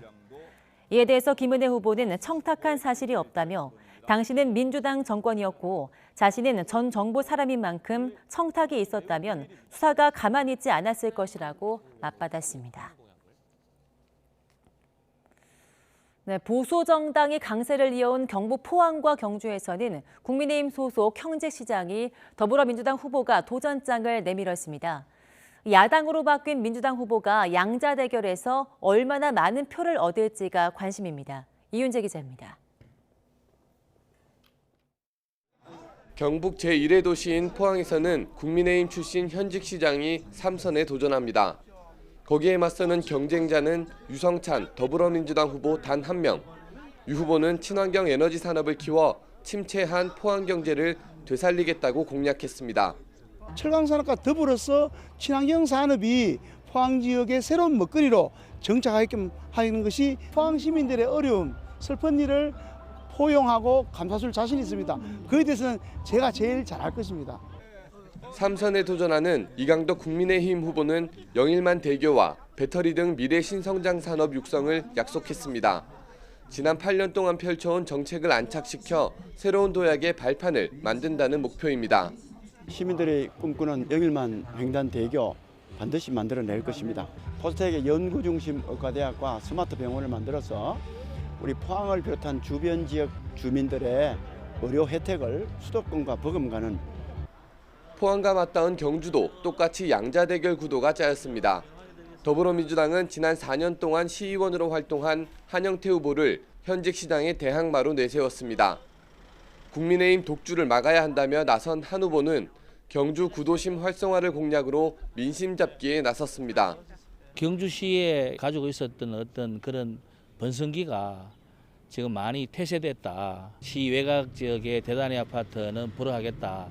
그런 공약을 내건 거고 한수원 본사를 도심권으로 가져오겠다라는 것도 현직 시장으로 재선에 도전하는 준하경 국민의힘 후보는 경주를 사람이 모이는 도시로 만들겠다고 강조했습니다. 또 경주를 세계적인 역사 문화 관광 도시로 키우겠다고 목소리를 높였습니다.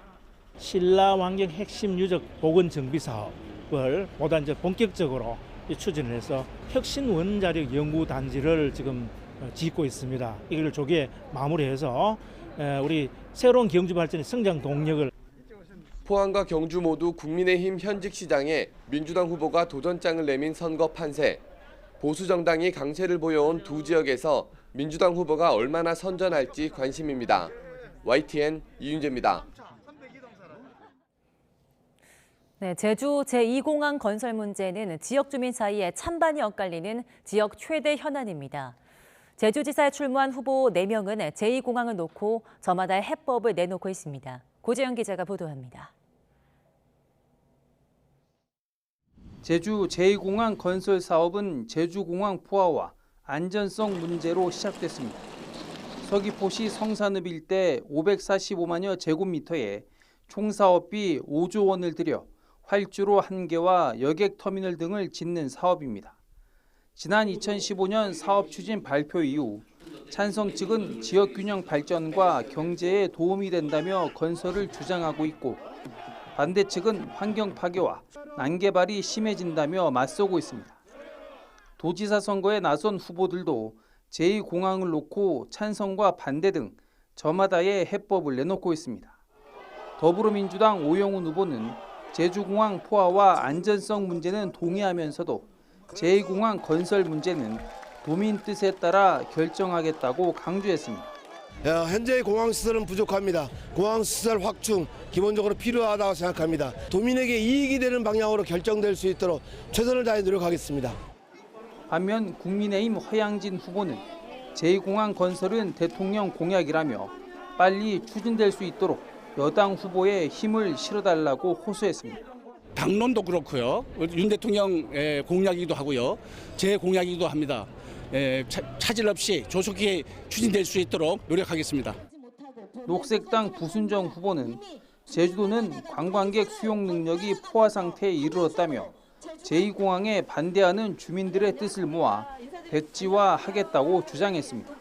제2공항은 이미 제주도민들이 제2공항 안 된다고 결정한 것이지요. 중앙정부와 협의해가면서 제2공항 반드시 백지화시켜 나가겠습니다. 무소속 박찬식 후보는 제주공항을 개선해 항공기와 관광객 수송 능력을 늘리겠다며 제2공항에 대한 반대 입장을 분명히 했습니다. 제2공항을 전면 백지화하고 현 공항을 더 편리하고 안전하고 쾌적한 첨단 신공항으로 만들어내겠습니다. 제주 제2공항 건설을 놓고 저마다의 해법을 내놓은 제주지사 후보들. 누가 지사로 선출되더라도 제주 제2공항 건설 문제로 불거진 주민 간, 지역 간 갈등을 해결해야 하는 숙제를 떠안게 됐습니다. YTN 고재영입니다. 네, 지난 6회, 7회 지방의회에서 의결된 징계 가운데 의원 신분을 이용한 이권 개입 사례가 가장 많은 것으로 드러났습니다. YTN이 지난 6회와 7회 지방의회 징계 내역 200건을 분석한 결과 개발 예정구역의 부동산을 배우자 명의로 매입하거나 친인척 건설업체가 지자체 공사를 딸 수 있게 돕는 등 이해충돌 관련 징계가 30건으로 가장 많았습니다. 이 밖에 동료 의원에 대한 모욕이나 명예훼손이 19건으로 나타났고 음주운전 16건, 성 관련 비비 12건, 폭행 9건, 사기 5건 등이었습니다.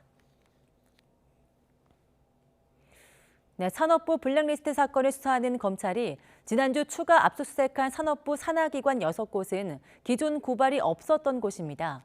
그런데 해당 기관장 가운데 사퇴 종용이 없었다고 검찰에 진술한 경우도 있어서 일괄 사퇴 지시가 있었다고 볼 만한 정황을 검찰이 포착했는지에 관심이 쏠리고 있습니다. 이준엽 기자입니다.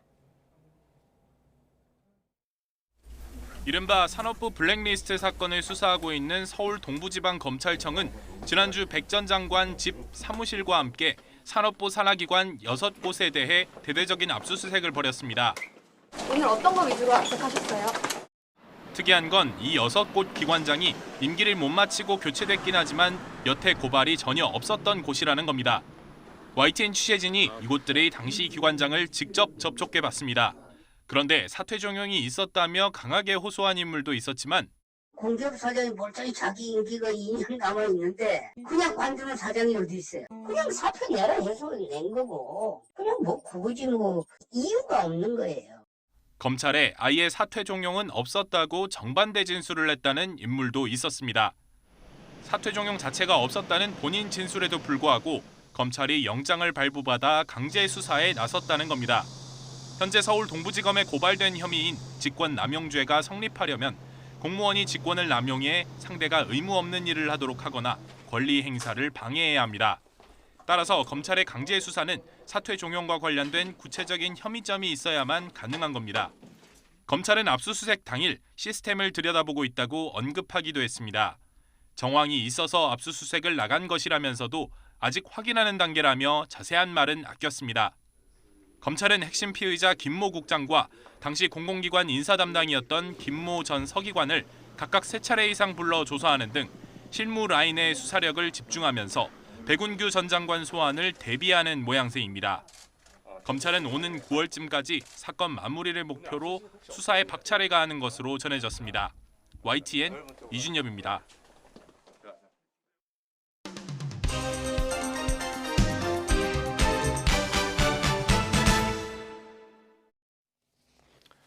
네, 5월 24일 화요일 아침입니다. 오늘도 신문 살펴보겠습니다. 이현웅 아나운서가 주요 내용 정리했습니다. 어서 오십시오. 안녕하십니까?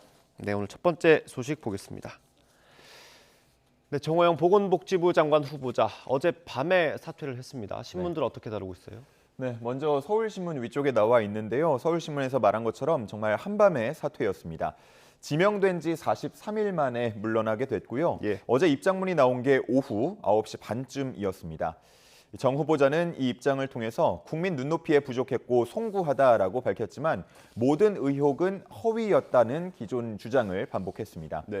신문은 이번 결정에 여당 원내 지도부의 압박이 큰 영향을 미쳤다고 봤는데요. 권성동 원내대표와 하태경 의원은 공개적으로 스스로 거취를 결정하라고 언급하기도 했습니다.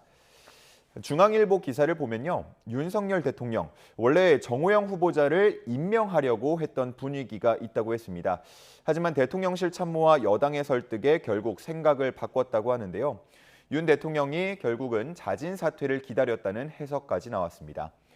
대통령실 관계자는 이걸 두고 민심의 요구를 그대로 받든 거라고 설명했습니다. 윤석열 대통령 어제 출근길에는 좀 모호한 말을 하긴 했는데 오늘 아침 출근할 때 어떤 말을 하는지 한번 보면 좋을 것 같고요. 다음 기사 보겠습니다. 네, 이제 선거 한 8일 정도 남았죠. 판세를 분석한 기사인 것 같네요. 네, 그렇습니다. 어제와 마찬가지로 오늘도 국민의힘과 더불어민주당이 자체적으로 파악하고 있는 내용을 토대로 동아일보가 이번에는 분석을 해서 기사를 썼는데요. 기사에 실린 그림 좀 주목을 해주시면 좋을 것 같습니다. 왼쪽 상단에 나온 그림인데요.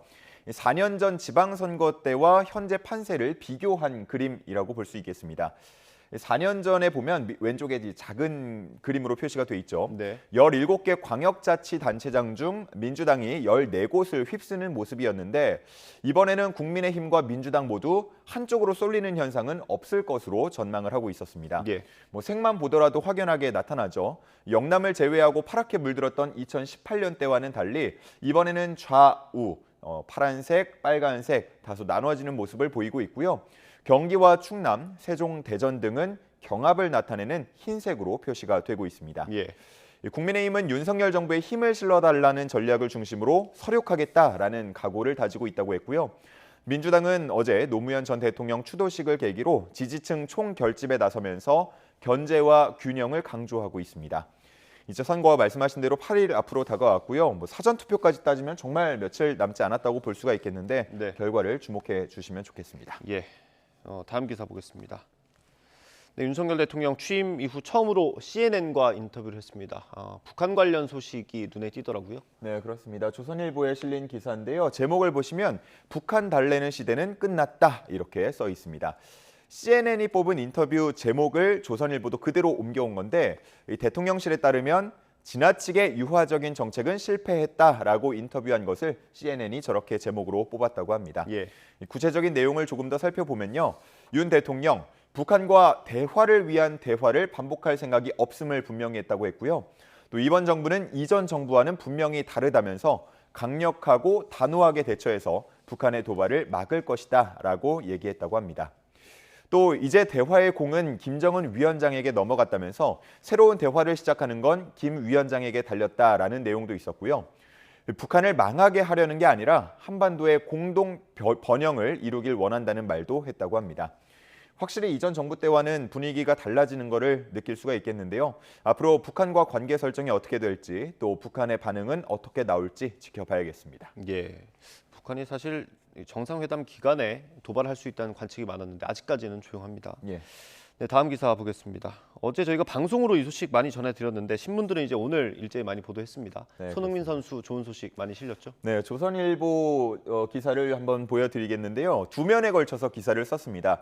그리고 중앙에는 이제 손흥민 선수가 토트넘 생활 7년 동안 넣은 골들을 분석해서 그래픽으로 표현해놨는데요. 네. 아마 여기서 가장 강조하고 싶었던 건 양발을 모두 다 잘 쓴다라는 부분이었던 것 같습니다. 이번 시즌 23골을 넣었는데 양발로 거의 반반 넣었습니다. 왼발 12골, 오른발 11골이었고요. 이 7년 동안 총 기록을 보더라도 오른발이 73골, 왼발이 53골로 거의 큰 차이는 없었습니다. 네. 그리고 또 눈에 띄었던 부분, 함께 득점왕에 오른 살라 선수 페널티킥 5골이 포함된 것과 비교해서 순도 높은 100% 필드골이었다라는 점을 강조하고 있었고요. 또 살라 선수는 139개의 슈팅을 날려서 23골, 득점 연결률이 17%에 그쳤던 거에 비해서 손흥민 선수는 86개 슈팅에서 23골, 그러니까 득점 연결률이 27%, 효율이 좋았다 이렇게 또 주목하기도 했습니다. 네, 결정력이 좋았다는 얘기겠죠. 그렇습니다.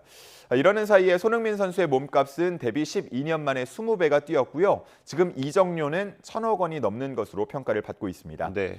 이런 대활약에 손흥민을 벤치에 앉혀야 한다라고 혹평했던 기자도 결국은 마지막 경기에서 평점 10점 만점을 주면서 인정했다는 내용도 눈에 띄었고요. 예. 이제 또 6월에는 A매치 경기가 쭉 이어지게 될 텐데 국가대표 경기에서 손흥민 선수가 어떤 활약을 펼칠지도 주목해 보시면 예. 좋을 것 같습니다. 네, 손흥민 선수가 평가전 때문에 우리나라 들어온다고 하더라고요. 예. 아마 팬들이 환호를 많이 보내줄 것 같습니다. 다음 기사 보겠습니다. 네, 한겨레 신문 기사입니다. N번방 관련된 기사인데 내용을 좀 전해주시죠. 네, 한겨레 신문이 N번방 관련 1심 판결 결과를 종합해서 분석한 내용을 기사로 실었는데요. 네. 우리가 N번방이라고 하면은 조주빈 이렇게 먼저 떠오르지 않습니까? 네. 그런데 한겨레 신문은 이 조주빈 뒤에 숨은 가담자들이 많다고 봤고요. 이들에 대한 판결이 어떻게 이루어졌는지를 주목했습니다. 총 378명의 판결문을 분석해서 기사를 썼는데 이들 중에 277명은 성착취물을 소지한 혐의였고요. 그 다음으로 판매, 그리고 방조, 제작, 유포, N번방 운영 등의 범죄 유형이 나타났습니다. 이들에 대한 판결은 평균적으로 벌금 653만 원, 징역은 13.2개월로 나타났는데 이에 대해서 법조계에서는 사법부의 경각심이 강화된 결과로 받아들이고 있다고 합니다. 네. 다시 말해서 과거에는 성착취물 소지나 구입 혐의 등에 대해서는 벌금형을 내리는 경우가 많았는데 이제는 벌금형에 그치지 않고 징역형을 내리거나 벌금 액수를 상향하고 있다고 봤습니다. 다만 소지범 10명 중에 7명은 집행유예로 풀려났다는 점에서 아직은 좀 해결해야 할 과제가 남았다 이렇게 보기도 했습니다. 예. 기사에서는 또 과거 성착취물을 공급자 위주의 처벌을 했던 것과 비교해서 이제는 수요자 범죄 쪽으로 초점을 이동할 필요가 있다고 말하고 있는데요. 문제의식 없이 소지하고 관람하는 사람들 때문에 공급이 계속해서 생겨나고 있다 이렇게 보기도 했습니다. 네. 범죄가 근절될 수 있도록 촘촘한 제도 개선이 필요하다면서 기사를 마무리했습니다. 예, 그렇군요. 다음 기사 보겠습니다. 네, 민식이법 관련된 기사네요. 이것도 설명을 좀 해주시죠. 네, 민식이법은 어린이 보호구역 내 교통사고를 줄이고자 마련이 됐습니다. 네. 근데 그 이후로 그동안 법이 좀 과한 측면이 있지 않냐라는 비판이 있었고요. 또 억울한 운전자가 양상되고 있다라면서 폐지하거나 개정해야 한다는 주장도 있었습니다. 그런데 한국일보에 나온 기사를 보면요. 꼭 그런 주장이 맞아떨어지지는 않는 듯한 모습도 보였습니다. 2020년 3월 법 시행 이후부터 올해 3월까지 2년 동안 민식이법이 적용된 1심 판결 173건을 김남국 의원실이 분석한 결과인데요. 징역형의 집행유예가 66건으로 가장 많았고요. 76건이죠. 예. 벌금형이 67건으로 나왔다고 합니다. 실형이 선고된 사건은 8건이었는데 무죄가 선고된 건수와 똑같았습니다. 예. 억울한 운전자가 양상될 거라는 우려와는 다른 결과가 나온 거라고 볼 수가 있겠는데요. 법조계에서는 이에 대해서 법원도 민식이법 시행 이후에 운전자의 과실 책임 여부를 더 꼼꼼히 따지기 때문이다라고 분석하고 있다고 합니다. 말 그대로 억울한 경우를 만들지 않기 위해서 더 엄격한 잣대로 판단하고 있다고 보면 되겠습니다. 또 한 교통사고 전문 변호사는 이 법원이 민식이법의 형량이 운전자에게 불리하다는 사실을 인지하고 과실이 적으면 형량을 과감히 줄이는 분위기라고 전하고 있었고요. 교통사고의 경우 합의율이 높은 점도 이런 결과에 영향을 미친 것 같다고 분석하기도 했습니다. 민식이법은 오는 9월 그 형평성을 따지는 입법 영향평가를 시행할 예정인데 일각에서는 이런 자료들을 토대로 개정 논의가 너무 급하게 진행돼서는 안 된다고 지적하고 있었습니다. 네. 무엇보다 그때 당시에 입법 취지가 좀 제대로 발의가 됐으면 좋겠습니다. 앞으로도. 네, 다음 기사 보겠습니다. 네, 이제 코로나19 확진자가 10,000명 아래로 떨어지기 시작했습니다. 그래서 이렇게 축제들도 열리는 것 같아요. 네, 그렇습니다. 상당히 이제 일상 회복에 속도를 내고 있다고 보면 될 것 같은데 코로나 이후에 한 번도 제대로 열리지 못했던 음악 페스티벌들이 하나둘 돌아오고 있는 모습입니다. 팬들에게는 서재페 이렇게 불리는 서울 재즈 페스티벌도 있고요. 네. 인천 펜타포트 락 페스티벌, 기존에 많은 인기를 누리던 이런 페스티벌들도 3년 만에 다시 음악 팬들을 찾아오고 있고요. 예. 또 이 분위기를 타고 힐링이나 캠핑 등을 주제로 한 새로운 페스티벌들도 현재 준비가 되고 있습니다. 음악 팬들도 늘 음원으로만 들어오다가 직접 아티스트를 만날 수 있다는 생각에 예매 전쟁에 뛰어들고 있다고 하는데요. 서울 재즈 페스티벌은 3만 장의 티켓이 단 3초 만에 매진됐다고 하고요. 펜타포트의 경우는 최초로 사전 오픈 티켓이 10,000장 이상 팔리는 성과를 냈다고 합니다. 보통 이런 페스티벌은 자신이 좋아하는 가수나 밴드가 출연하는지 라인업을 보고 표를 사긴 하는데요. 지금은 그런 라인업과 관계없이 일단 무조건 예매하고 보자 이런 분위기가 있다고 합니다. 코로나 이후에 보복 소비의 일종이라는 분석이 나오고 있는 상황이고요. 올해 쭉 이어지는 페스티벌에는 혼내, 핑크스웨츠, 톰 미시 같은 해외 아티스트들도 한국을 찾는다고 하니까요. 오랜만에 보는 좀 풍성한 축제가 될 것 같습니다. 여기 축제 정리해놓은 거 보니까 대부분 이제 한 군데 빼고는 대부분 다 야외에서 열리는 거네요. 네, 아마 그래서 그렇습니다. 답답한 마음을 좀 풀고 싶은 그런 것도 있을 것 같고요. 네. 네, 오늘 마지막 기사 보겠습니다. 이제 우리도 여름을 기다리고 있는데 전 세계적으로 좀 폭염이 문제가 되고 있는 것 같습니다. 네, 그렇습니다. 우리나라 같은 경우는 이제 올해 예년보다는 덥지만 최악의 폭염은 아닐 거다 이런 전망이 나왔는데요. 네. 근데 해외 곳곳 전 세계적으로 보자면 이 폭염 때문에 걱정이 심각하게 커지고 있는 상황입니다. 서울신문 제목을 보면요. 죽음의 여름이 온다 이렇게 쓰여 있습니다. 본격적인 더위가 시작되기도 전인데 인도는 벌써 한낮 기온이 50도에 달한다고 하고요. 또 유럽 곳곳도 40도가 넘는 곳이 이어지고 있다고 합니다. 여름이 봄을 집어삼켰다라고 할 정도로 때이른 더위가 찾아오는 경우도 많다고 합니다. 영국 국립기상청 분석을 보면요. 인도와 파키스탄 등의 지역을 분석한 결과인데 올해와 같은 더위가 과거에는 312년마다 있었는데 네. 지금은 3.1년마다 찾아오고 있다고 하고요. 이게 21세기 말로 보면 거의 매년 이런 폭염을 겪을 것이다 이렇게 보고 있었습니다. 이런 이상 폭염이 이어지면 몇 가지 문제점이 나타날 수가 있겠는데요. 우선 야외에서 일하거나 냉방 시설을 제대로 갖추지 못한 저소득층 등 1억 2천만 명이 무더위에 그대로 노출될 수 있다고 봤고요. 예. 또 전력난도 심화될 것이라고 봤습니다. 러시아의 우크라이나 침공으로 공급망 혼란에 더해서 폭염으로 인한 전력난까지 영향을 주게 되면 전 세계적으로 정전 사태를 피할 수 없다고 봤습니다. 더위가 불편함을 넘어서 생존의 문제까지 이어질 수 있는 만큼 기후변화에 잘 대비해야겠고 대처해야겠다는 생각이 듭니다. 네, 오늘 소식은 여기까지 준비가 됐고요. 오늘 말씀 여기까지 듣겠습니다. 고생하셨습니다. 네, 감사합니다.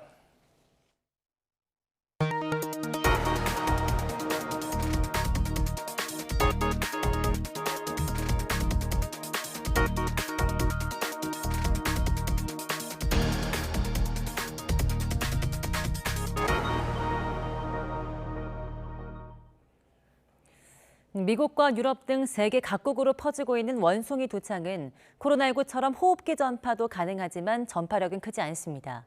다만 코로나19보다 치명률은 높아 주의가 필요한데 방역 당국이 국내 유입 가능성에 촉각을 곤두세우고 있습니다. 이영원 기자입니다. 북미와 유럽을 중심으로 확산하고 있는 원숭이 두창은 천연두로 불린 사람 두창과 증상은 비슷합니다. 발열과 두통, 오한 등을 시작으로 감염 사흘까지는 주로 얼굴에 발진이 생기고 이후 온몸으로 번져 수포나 농포 등으로 진행해 최대 4주까지 나타납니다. 대부분 가볍게 앓고 지나가 자연적으로 회복되지만 최근 치명률은 3에서 6%로 보고돼 코로나19보다 훨씬 높습니다. 이런 사망 사례는 주로 소아에 집중되는 만큼 주의가 필요합니다. 초기에 비해서는 3, 4배 정도, 최근에 비교하면 한 10배에서 20배 정도일 수 있는 거죠. 소아 같은 경우는 피부에 염증이 생겼을 경우 2차 감염도 잘 되거든요. 그래서 이제 그런 이유 때문에 소아에서의 사망률이 높을 수도 있어요. 다행히 천연두나 코로나19와 달리 전파력은 낮습니다. 침방울을 통한 호흡기 전파도 가능하지만 같이 생활하는 수준의 밀접 접촉이 이루어져야 감염되는 것으로 알려져 있습니다. 특히 췌장 3주에 달하는 잠복기에는 감염 사례가 확인되지 않아 무증상 전파가 빈번한 코로나19 같은 팬데믹 우려는 없다는 평가입니다. 네, 임상 증상이 나타나기 이전에 잠복기에 있는 그 감염자들이 다른 사람들한테 전파시킬 가능성은 상대적으로 상당히 낮아서 검역을 철저히 한다면은 이게 걸러질 수 있다고 봅니다. 다만 최근 코로나19 유행이 안정되면서 해외여행이 늘고 있는 만큼 국내 유입 가능성을 배제할 수는 없습니다. 방역당국도 환자 발생에 대비해 진단체계를 정비하고 해외 상황을 주시하고 있습니다. 한편 원숭이 두창 전용 백신은 없지만 두창 백신 접종으로 85%에 달하는 예방 효과가 있을 것으로 추정되는데 국내에는 생물 테러 등 비상 상황 대응용으로 3,500만 명분이 비축돼 있습니다. YTN 이영훈입니다. 충남 당진교육지원청이 운영하는 교육시설에서 외국인 교사가 규정을 어겼다는 이유로 하루아침에 계약 해지를 당하고 숙소에서 쫓겨났습니다. 그런데 해고 과정에서 교육지원청이 근로기준법이나 교육청 업무 편람을 모두 무시한 사실이 저희 취재 결과 확인됐습니다.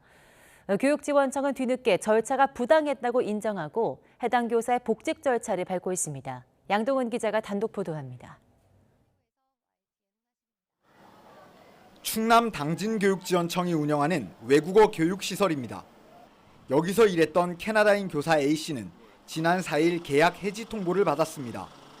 규정을 어기고 영리 목적의 과외를 했다는 이유였습니다. 지인 소개로 아이들을 가르치면서 명절 선물 등 명목으로 돈을 받은 일이 말썽이었습니다. 그런데 규정 위반 여부를 떠나서 교육지원청이 A씨를 해고한 절차에 문제가 많았습니다. A씨가 해고 통보와 함께 받은 서류는 9일에 비자가 만료될 것이고 11일까지는 숙소에서 나가야 한다는 내용이 담긴 종이 쪽지 한 장이 전부였습니다.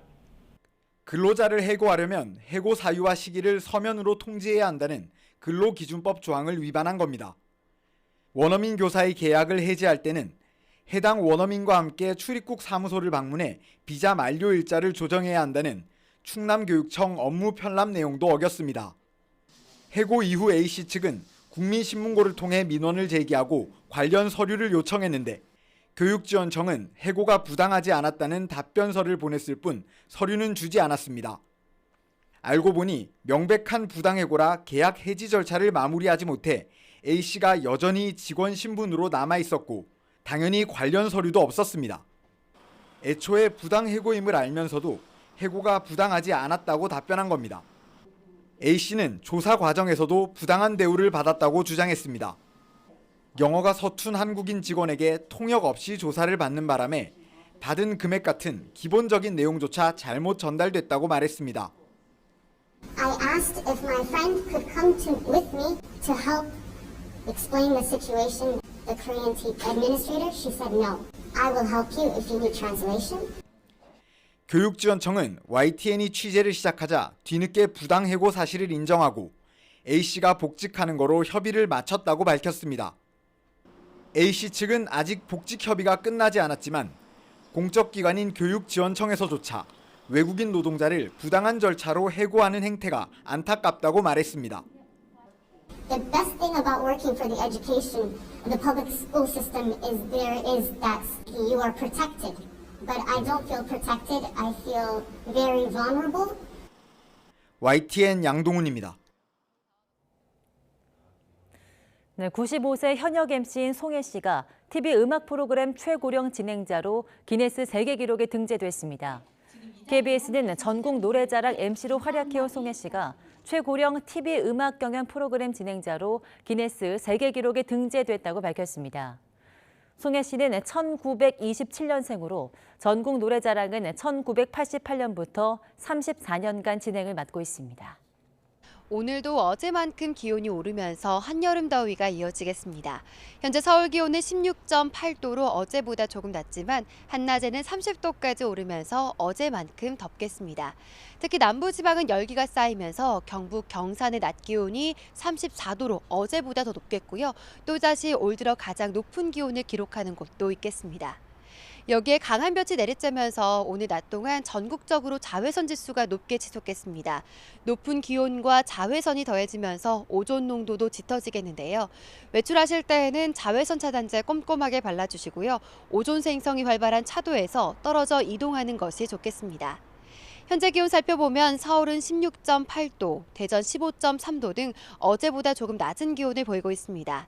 한낮에는 맑은 하늘 아래 서울 낮 기온 30도, 광주 32도, 대구는 33도까지 오르면서 어제와 비슷하거나 조금 높겠습니다. 목요일인 모레 새벽부터 아침 사이 중부와 경북, 전북 지방에 비가 조금 내리겠고요. 때이른 더위도 잠시 주춤할 전망입니다. 오늘 아침까지 중부와 영남 지역에는 먼지를 주의하셔야겠습니다. 또한 안개까지 짙게 끼는 곳이 있으니까요. 호흡기 관리 잘해주시고 교통안전에도 주의해주시기 바랍니다. 지금까지 상암동 야외 스튜디오에서 YTN 홍나실입니다.